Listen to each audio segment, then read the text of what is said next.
Bismillahirrahmanirrahim. Assalamualaikum warahmatullahi wabarakatuh. Kami dari kelompok 10 ingin mempresentasikan hasil kerja kelompok kami, yaitu metabolisme karbohidrat.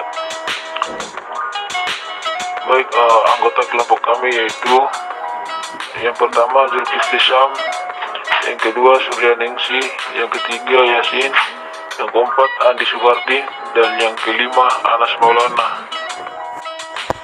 Karbohidrat merupakan derivat dari aldehid. Karbohidrat dibagi menjadi 4, yaitu monosakarida, disakarida, oligosakarida, polisakarida. Monosakarida merupakan bentuk karbohidrat yang tidak dapat dihidrolisis lagi menjadi senyawa yang lebih sederhana. Monosakarida menurut jumlah atom karbonnya adalah triosa, tetrosa, pentosa, hektosa, heptosa, oktosa, dan selanjutnya. Sedangkan bila berdasarkan gugus pembentukan, monosakarida dibedakan menjadi aldosa atau gugus aldehid dan ketosa atau gugus keton. Contohnya itu dari monosakarida adalah glukosa, fruktosa, dan galaktosa. Disakarida merupakan bentuk karbohidrat yang bila terhidrolisis menjadi 2 monosakarida yang sama ataupun berbeda. Contohnya disakarida adalah maltosa bila dihidrolisis menjadi 2 molekul glukosa, atau laktosa bila dihidrolisis menjadi glukosa dan galaktosa.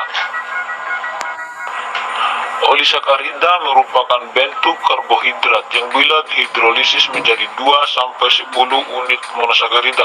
Contohnya adalah maltotriosa. Polisakarida merupakan bentuk karbohidrat yang paling kompleks.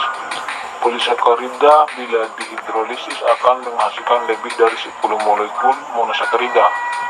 Contohnya dari polisakarida proses-proses pada metabolisme karbohidrat. Proses yang pertama yaitu glikolisis, yang kedua glikogenesis, yang ketiga glikogenolisis, yang keempat gluconeogenesis, dan yang kelima AMP Sun. Glikolisis juga disebut sebagai Embden-Mayer of Fatway yang terjadi di dalam sitosol. Glikolisis, oksidasi glukosa terpecah menjadi aerob dan anaerob yang kemudian menjadi energi ATP. Adapun definisi dari glikolisis adalah rangkaian reaksi yang mengubah glukosa menjadi 2 molekul pirufat, dan pada proses ini juga dihasilkan ATP yang dikenal sebagai Embden-Mayer of Fatway. Adapun reaksi-reaksi glikolisis pada umumnya berjalan 2 arah, kecuali reaksi glikolisis di eritrosit yang hanya berjalan searah. Eritrosit dewasa tidak mempunyai inti sel dan organ sel atau mitokondria, dan kemudian rantai respirasi dan siklus asam sitrat tidak dapat terjadi. Oksidasi glukosa di eritrosit selalu menghasilkan asam laktat. Daur Krebs atau TCA juga berfungsi dalam katabolisme dan juga anabolisme seperti amfibolik. Katabolisme memproduksi molekul berenergi tinggi. Anabolisme memproduksi intermediar untuk prekursor biosintesis dan makromolekul. Berbagai daur mengambil senyawa antara dalam siklus Krebs. Berkurang harus ada mekanisme untuk mengganti senyawa seperti daur. Materi selanjutnya yaitu daur Krebs atau dalam kurung TCA, yang dimana berfungsi menghasilkan hasil glikolisis menjadi CO2 dan juga menyimpan energi ke bentuk molekul berenergi tinggi seperti ATP, NADH, FADH2. Sentral dalam siklus oksidasi dalam respirasi, di mana semua makromolekul dikatabolis, seperti karbohidrat, lipid, dan protein. Untuk kelangsungannya membutuhkan NAD, FAD, ADP, PYR, dan OAA,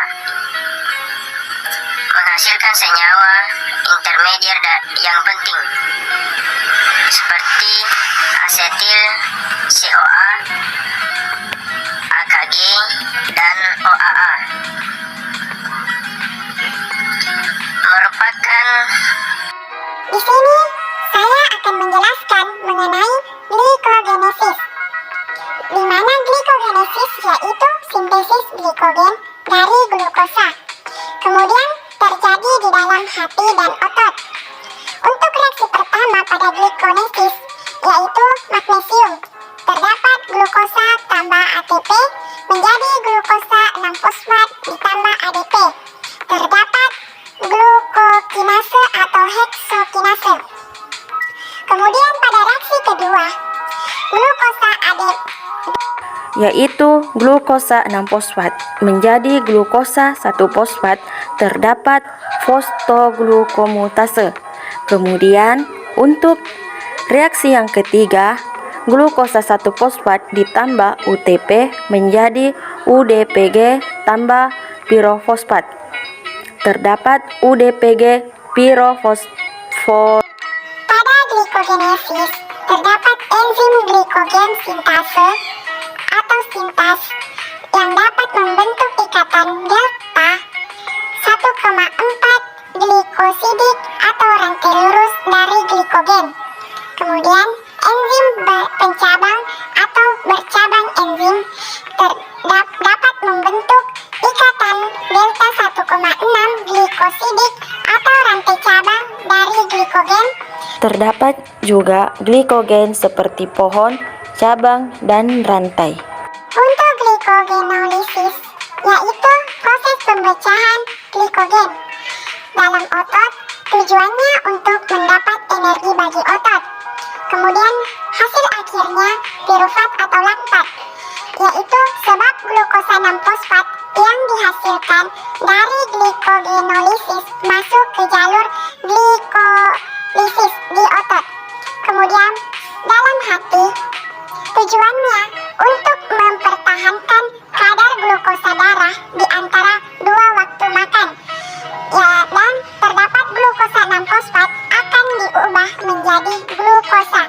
Glukosa 6-fosfat ditambah H2O menghasilkan glukosa plus PI. Pada glikogenolisis ini terdapat enzim glukosa 6-fosfat terdapat di hati, ginjal, dan epitel usus, tetapi tidak terdapat di otot. Enzim glikogen fosforilase dapat memutus ikatan delta 1,4 glikosidik dari glikogen. Kemudian membran enzim dapat memutus ikatan delta 1,6 glikosidik. Untuk gluconeogenesis, terdapat pembentukan glukosa dari bahan, bukan karbohidrat. Pada mamalia, terutama terjadi di hati dan ginjal. Terdapat 4 substrat. Yang pertama, asam laktat dari otot dan eritrosit. Kemudian yang kedua yaitu gliserol dari hidrolisis triasilgliserol dalam jaringan lemak atau adiposa. Kemudian yang ketiga, asam amino glukogenik. Dan yang keempat, asam propionat pada ruminansia. Gluconeogenesis penting sekali untuk penyediaan glukosa bila karbohidrat tidak cukup dalam diet. Jaringan perlu pasokan glukosa kontinun sebagai sumber energi, terutama sistem saraf inertistrosis. Enzim bantuan 1. Pirufat karbosilase 2. Fosfoenopiridase sulfat karboksidase 3, frukosa 1,6 bifosfasate 4, glukosa 6 fosfatase HMP eshun dalam kurun heksosa monofosfat sun. Disebut juga pentose fosfate pathway, merupakan jalan lain untuk oksidasi glukosa. Selanjutnya, tidak bertujuan menghasilkan energi dalam kurun ATP. Selanjutnya, aktif dalam 1. hati, 2. jaringan lemak, 3. kelenjar korteks adrenal, 4. kelenjar tiroid, 5. eritosit, 6. kelenjar mamae dalam kurung laktasi. Glukosa darah. Glukosa dapat dipakai oleh semua jaringan tubuh, disimpan 1. hati dan otak sampai di glikogen. 2. jaringan lemak sampai triacylglycerol dalam kurung TG.